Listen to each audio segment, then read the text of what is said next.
दोस्तों, जब हमें बिना मेहनत के, बिना परिश्रम के घर में बैठे बिठाए जब अच्छी चीज़ें मिल जाती है तो हम उसका कद्र करना भूल जाते हैं। उसकी वैल्यूज़ को हम नज़रअंदाज करते हैं। उसे जितना मूल्य मिलना चाहिए हम उसे नहीं देते। हम सभी चीज़ों को टेकन फॉर ग्रांटेड ले लेते हैं। नमस्कार दोस्तों, आज हम इसी पे आधारित एक छोटी सी सच्ची घटना आप सभी के समक्ष शब्दों के जरिए रखने का प्रयास कर रहे हैं। दोस्तों, हर छोटी बड़ी चीज़ों में कमियां निकालना, अच्छी चीज़ों में भी जानबूझकर नुक्स निकालना, ये हम में से कई लोगों की आदत होती है।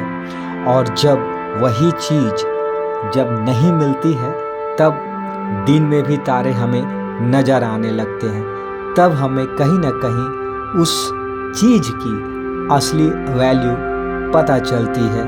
तो चलिए दोस्तों, कहानी को प्रारंभ करते हैं। एक महिला है, वो जयपुर में एक पीजी यानी पेइंग गेस्ट रखती है। उनका अपना पुश्तैनी घर है, उसमें बड़े बड़े 10-12 कमरे हैं। उन्हीं कमरों में हर एक में 3 बेड लगा रखे हैं। उनके पीजी में भोजन भी मिलता है। खाने खिलाने के शौकीन हैं, इसलिए बड़े मन से, बड़े चाव से, पूर्ण हृदय से भोजन बनाती है और अपने पेइंग गेस्ट को बड़े प्यार से खिलाती हैं।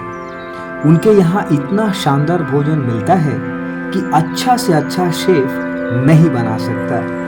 आपकी माँ भी इतने प्यार से कभी कभी नहीं खिलाती होगी जितना वो अपने निश्चल भाव से खिलाती है।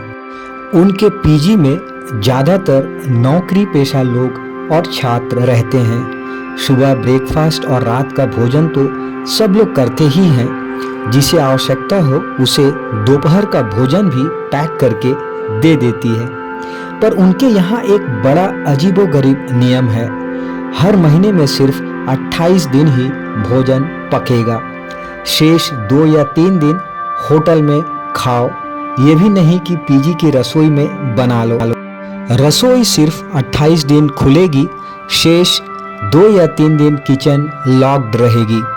हर महीने के आखिरी दिन मेस बंद, होटल में खाओ, चाय भी बाहर जाके पी के आओ।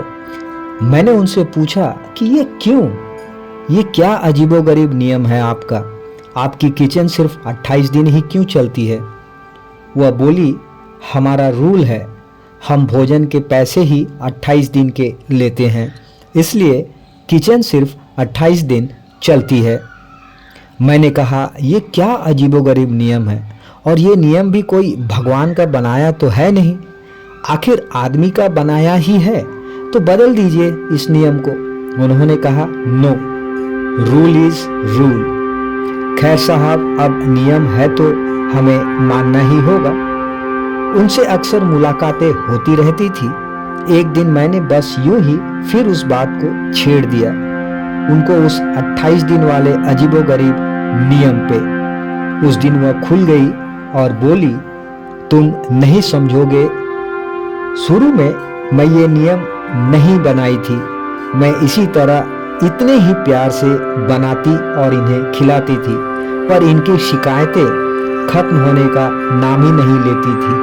हर छोटी बड़ी चीज़ों में कमी निकालना हमेशा, और इनका यह व्यवहार मुझे कहीं ना कहीं असंतुष्ट, और उनका ये हमेशा क्रिटिसाइजिंग वाला नेचर मुझे खास करके बहुत आहत करता था। सो तंग आके ये 28 दिन वाला नियम मैंने बना दिया। 28 दिन प्यार से खिलाओ और बाकी 2-3 दिन बोल दो कि जाओ बाहर खाओ। उस 3 दिन में इन्हें नानी याद आ जाती थी। आटे दाल का भाव पता चल जाता है। ये पता चल जाता है कि बाहर कितना महंगा और कितना घटिया खाना मिलता है। 2 घूंट चाय भी 15-20 रुपए की मिलती है। मेरी वैल्यू ही इनको इन 3 दिनों में पता चलती है। सो बाकी 28 दिन बहुत कायदे में रहते हैं। अत्यधिक सुख सुविधा की आदत व्यक्ति को असंतुष्ट और आलसी बना देती है साहब। यह उस महिला का कथन था। तो दोस्तों, देखा आपने इस कहानी में किस तरीके से जब आप किसी चीज़ की परवाह नहीं करते हैं जो कि आपके लिए फ़ायदेमंद है, ऐसे सूरतों में आपको अनुशासन और नियम के तहत जब चीज़ों को आभास कराया जाता है, तभी जाके आप उस चीज़ की कद्र करना सीखते हैं। तो दोस्तों, उम्मीद है आपको यह कहानी और यह संदेश अवश्य ही अच्छी लगी होगी। अगर अच्छी लगी हो तो एक अपना प्यारा सा कमेंट अवश्य डाल दीजिएगा। अगले पड़ाव के लिए आपसे एक आग्रह है कि आप हमेशा की तरह अपना ध्यान रखेंगे। बहुत बहुत धन्यवाद मित्रों।